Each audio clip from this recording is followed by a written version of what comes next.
India is facing major power shortages as the country's coal supplies dwindle. Electricity demand has surged since 2019, while the price of coal has also rocketed to near record highs. Now, several states are looking at introducing mass blackouts in order to save energy reserves. Meanwhile, the Indian government is insisting the country has enough coal to supply its power plants. Coal prices have shot up after heavy monsoon rains closed mines and disrupted transport networks. Let's get more from our reporter in Mumbai, Nidhi Rai. Nidhi, just 2 days ago, Delhi's chief minister warns of a power crisis in the capital. Now the government, the federal government, is saying all is well. Is it? Honestly speaking, the government has come out with a press release which says that there are 4 primary reasons because of which this is happening. First, they say this is because of the unprecedented rains. Then they are saying that because the country is moving back towards economic activities, therefore there is very high demand of coal and electricity. Then there are international prices of coal which have soared in the last few months, and then they have also accepted the fact that they were not prepared for this kind of a demand, and therefore they have not stocked it well.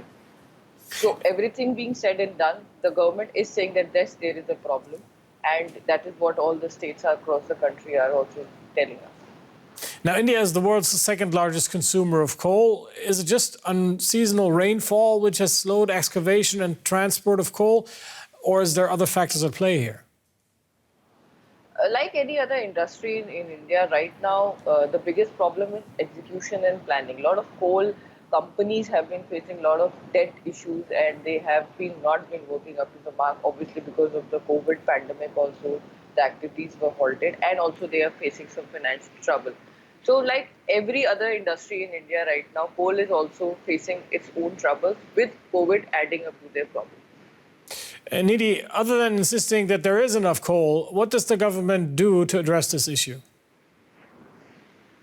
Honestly, until now, they have come up with a press release in which they have very clearly said that they are making sure that all the states which have raised the red flag saying that there is a coal shortage in their state are being given extra coal from the government's, from the federal government's kitty.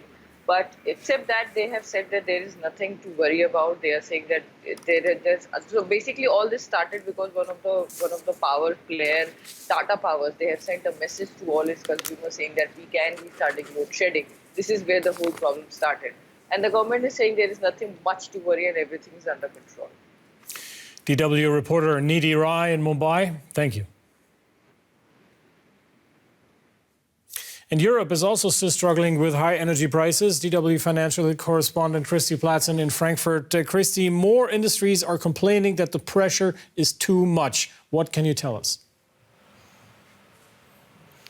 Right, Chris. Well, what we are seeing is more and more industry players actually slowing down production, trying to save some costs here when dealing with the high price of energy. And it's becoming more and more uncertain whether some of these companies will even make it through to the end of the year.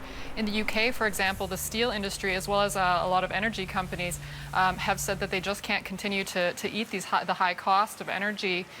In the UK, they have a cap on prices for consumers, but they don't have this same cap for industry players. So that's really a huge hit for them. There was a meeting between the government and industry players over the weekend in the UK. There was not a lot of clarity from that, and in fact, it seemed more like the government's willing to let some companies even go under. Christy, is there any relief in sight?